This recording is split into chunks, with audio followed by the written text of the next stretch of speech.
Salutări, Crazy Robots la tunel. 2 grame petarde noi. Testăm la tunel o nouă compilație cu produse pe care le-am luat de pe site-ul Artificii Shop. Linkul e în descriere. V-am zis că urmează clipuri cu produse noi, multe produse noi. Așa că încercăm să facem cât mai multe de astea. Abonare și like. Dacă facem minim 1000 de like-uri, lăsați idei în comentarii. Ați văzut că foarte multe clipuri din ultima perioadă. Vă aleg comentariile și facem ceva. Da, că consider că este ok. Crazy Robots, petarde noi și artificii și ceva, un stroboscop aici, white strobe. O să începem frumos cu un Original Vampire, pentru că, de ce nu, efectul de stroboscop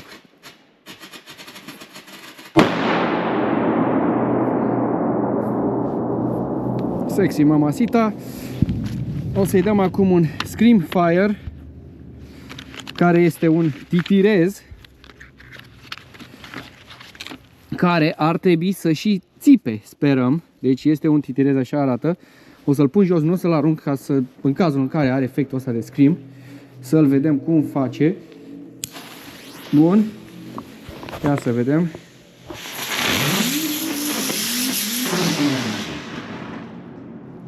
De ce nu țipă? Am mai dat 1-2 și nu au funcționat. De ce nu face Scream-ul? Nu știu de ce nu vrea să facă Scream-ul. Asta este situația. Avem acum aici Killer Bulldog. Da?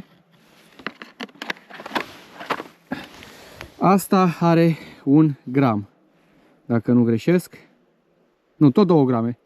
2 grame și 2 grame Crazy Robots. Ambele au 2 grame, da? Deci 2 grame Killer Bulldog și Crazy Robots. Să vedem care din ele la 2 grame se aude mai tare aici, în tunel. Le-am testat afară, ați văzut diferențele, cum se aude. Dăm un Killer Bulldog. Aia e. Le dăm mai lateral ca să aude.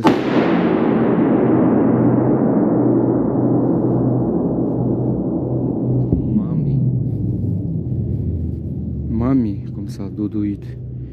Mami. Bun. Fine. Crazy Robots. Da? Arată bine, calitativă petarda. Fitilul se ține bine, solid. Da? Și la spate o să facem și teste de gramaj. Crazy Robots.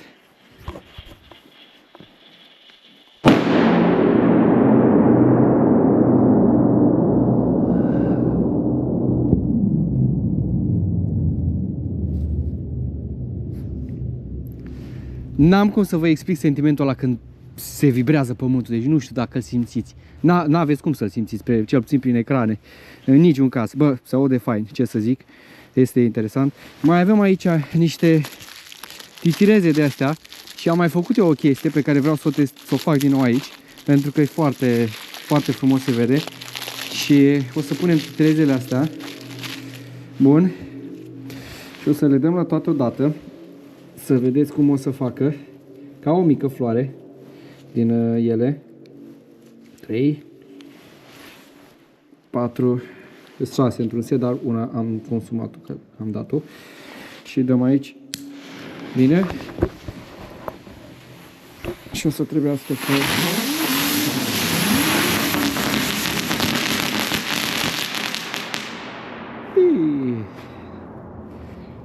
Bă, n-am. Dăm produse noi de pe site. Testăm produse noi. Ăsta e scopul. Să încercăm. Foai. Uitați că m-am afumat. Și nu e ok. Că nu se vede foarte bine. O să dăm acum și un Doom Boom Thunder mini banana galbenă. Imediat. Așa. Astea sunt produsele Doom Boom Thunder. Banane mini, cum ar veni. Dar sunt Doom Boom-uri. Și o să vedem. Am dat una afară pe cer pe ziua. Da. Să vedem cum se aude în tunel. Stați că a ieșit. Bine, are, ăsta iese. Are partea asta de jos ca să-l puneți clar în picioare. Eu acum o să-l pun pe lateral aici în tunel. Nu faceți chestia asta să-l puneți culcat niciodată pentru că e riscant. Poate să se întâmple orice. Aici vă repet, e un loc safe, n-are ce să ia foc aici.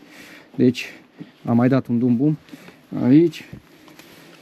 Așa că îi dăm o banană de asta, e prima dată când o testez aici, chiar sunt curios și eu de efect. Asta e mai mică. Bun.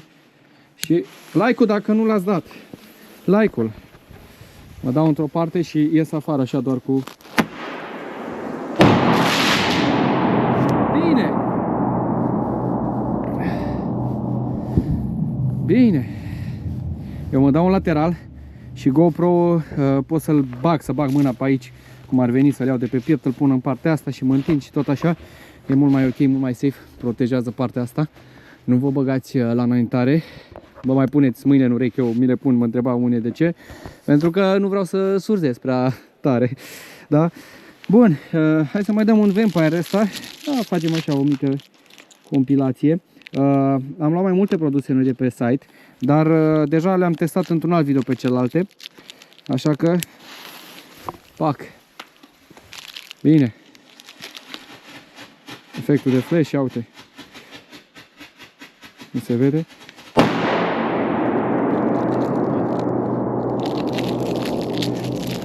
Haideți să le dăm pe toate.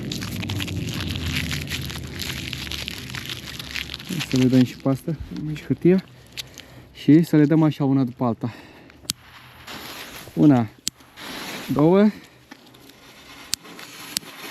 trei. Bine.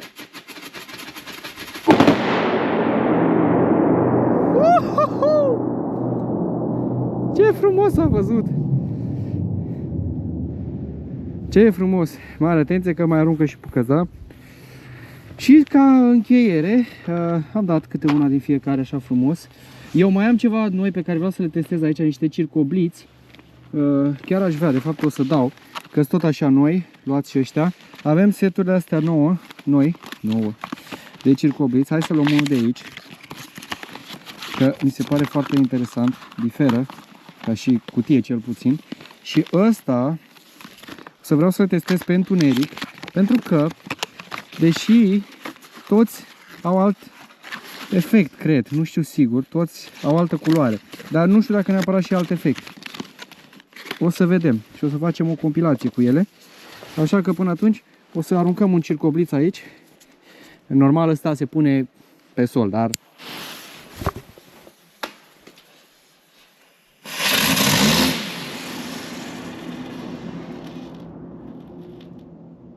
ce-a făcut?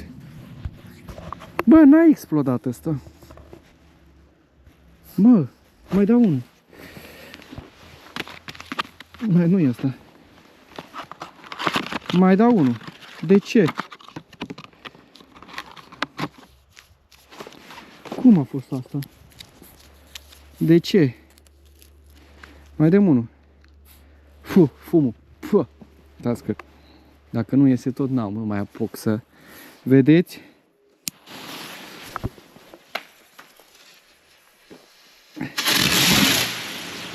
Bine.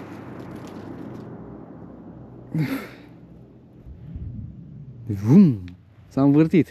Nu știu, sper că s-a văzut. Și acum ultima.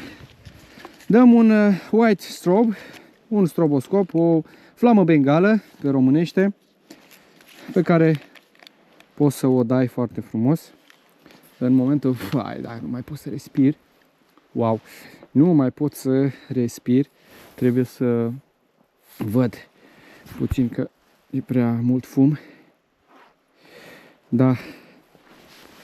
Haideți să-l dăm. Să vedeți așa efectul aici.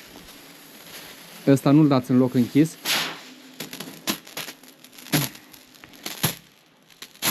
Mamă, deci îmi rupe ochii, nu văd. Mamă, nu mă uit direct în el că nu pot să văd. O să-l pun. Mama mea. Vorbesc.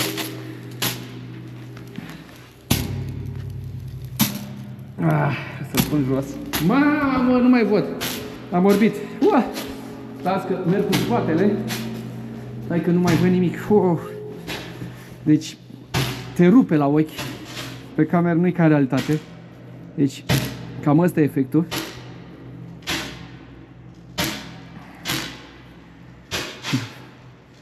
Da, ia uite ce cum se vede, bă. Cu spatele. Mamă. Cam asta ar fi ultima din colecție, să zic, de azi. Efectul frumos. Da. Îmi place. Acum nu știu cât ține, stai că vedem imediat. Da, eu zic că ține destul de mult. Ia uite, la final face și flama. Fai, și deja scoate prea mult fum. Da. Foarte interesante toate produsele. Da, vă repet, nu vă mai repet, citiți voi de aici, da? Pac, pac, frumos. Ia uite, primiți și stickere cadou la comenzi. Dacă sunt comenzile mai voluptoase, să zic așa, vă dau și bonusuri, băieții, diferite. Fumul. Băi, încă mai are efect.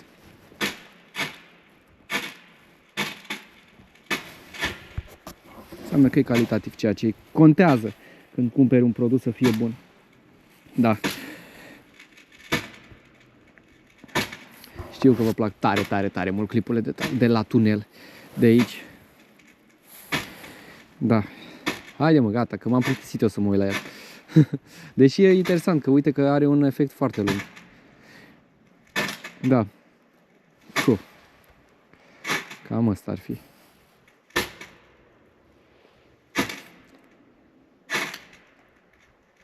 Deci că scuipă.